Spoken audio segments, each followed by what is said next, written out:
kad es ļaušu sevi apskaidrot, lai manī ienāktu miers, kad es spēšu tumsu izgaismot, lai redzams top viss.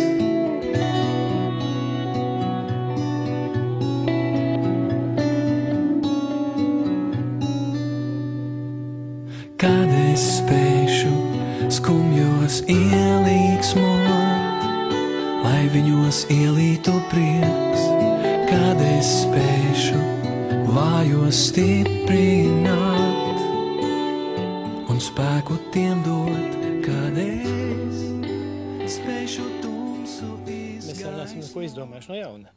Tā tradicija patiesībā ir ļoti veca un, kāds var teikt, ja viņi nāk no Amerikas un tā, bet no Amerikas jau nenāk tikai sliktas lietas. Vien tur nāk daudz kas labs. Un Latvijā jau tā ir tāda pārbaudīta vērtība. Tiksim, Rīgā lūkšana brokastis ir notikušas vairāk kārtīgi, Liepājā, Kuldīgā, Ventspilī. Es nezinu, varbūt vēl kādā vietā. Un tā ideja tika patiesībā pamest vai nāca no mūsu domas priekšsēdētāja, kas bija piedalījies, uzaicināts uz tādām lūkšanas brokastīm vienām. Un es biju ļoti priecīgs, ka tas tā no viņa arī nāca, un es domāju, kāpēc nē.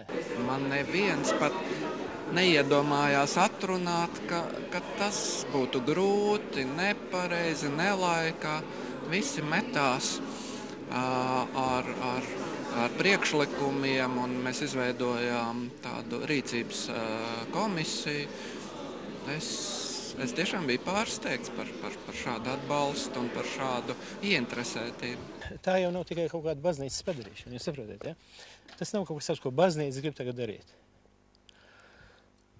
Ja baznīca jau nodarbojās ar šīm lietām, bet es domāju, tas ir tas, ko mēs visi varam darīt. Kopā, ja? Mēs jau te redzam, ka mēs netiekam galā ar daudzām lietām.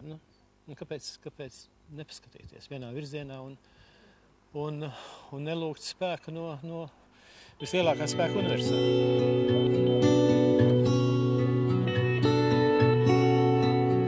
Pirmo reizi, kad jūs saņēmāt to ielūgumu, kāda bija tā reakcija? Ziniet, kad es tā domāju, kāpēc man, un es vispār nezināju, kādā sakarā, un es tā ievācu informāciju, vai ne, par tām lūkšanas brokastīm, vai ne, un es domāju, noteikti es atnākšu. Tā atbildība kaut vai 2 vai 3 minūtes iedots, ko runāt. Tas uztraukums bija, un tā kā viens no runātiem teica, ka kājas trīc tikai biks virsū, tādēļ to neredz, man arī kājas trīcēja.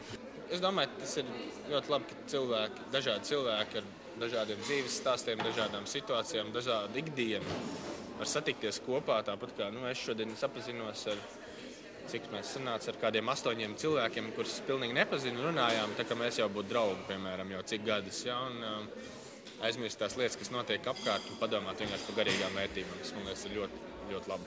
Mums šie vārdi, ko cilvēki saņēma, es domāju, ja viņi tagad katrs kaut nelielu daļiņu aiznesīs uz savām mājām, saviem bērniem, savām ģimenēm pateiks, un varbūt tās atradīs laiku vienkārši pabūt kopā, parunāt, un kaut no šitā dzirdētā pateikt, no visas sirds pastāstīt, kāds izjūtas viņus pārņēma dzirdot šo. Es domāju, ka mēs kopā visi augsim lielāki garā.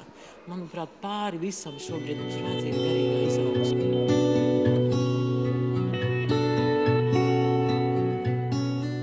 Pagājušajā gadā tas bija tāds, tāds, tā kā bērns pirmo reizi saņem dāvanu, tu nezini, kas tur ir iekšā, un šajā reizē es zināju, ka es saņēmu dāvanu, un zināju, ka dāvana būs lielākā, burtiski vārdos var apliecināt un pateikt.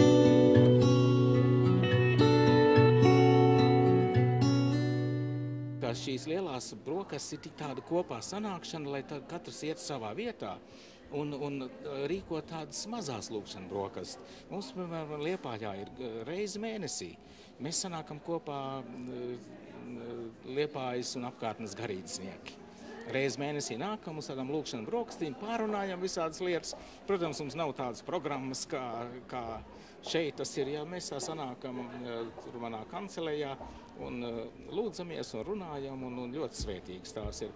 Un tā mēs arī aicinām visus citus, kas savā darbvietā nonāk, varbūt, ka tur ir kādi ļaudis, kas var sanākt kopā reizi mēnesī, reizi pa kvartālu. Katrā ziņā šis ir brīdis, kurā skaisti padomāt, kas es esmu, ko es iespēju un ko es neiespēju, un tik daudz atziņu un bagātības, ka vienkārši es šobrīd jūtos pilna tālu kaut kur prom no šīs reālās savas izpausmes vārdā Maija. Es aicinātu, lai jebkurā gadījumā